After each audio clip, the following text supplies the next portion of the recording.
કેન્દ્રીય ગૃહમંત્રી અમિત શાહ ફરી ગુજરાતની પ્રવાસે 23 જાન્યુઆરીના રોજ અમદાવાદની તેઓ મુલાકાત લેશે। જીએમડીસી ગ્રાઉન્ડમાં હિન્દુ આધ્યાત્મિક મેળાનું ઉદ્ઘાટન કરશે।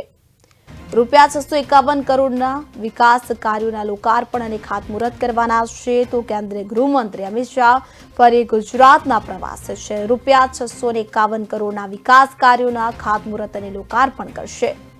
તો અમિત શાહ રાણીપ વિસ્તારમાં જંગી જાહેર સભાને પણ સંબોધિત કરવાના છે। તો આપને જણાવી દઈએ કે કેન્દ્રીય ગૃહમંત્રી અમિત શાહ કે જે 10 દિવસમાં બીજી વાર એટલે કે 23 જાન્યુઆરીના રોજ અમદાવાદની મુલાકાતે આવવાના છે। આ દરમિયાન અમિત શાહ સવારે જીએમડીસી ગ્રાઉન્ડ ખાતે હિન્દુ આધ્યાત્મિક મેળાનું ઉદ્ઘાટન કરશે।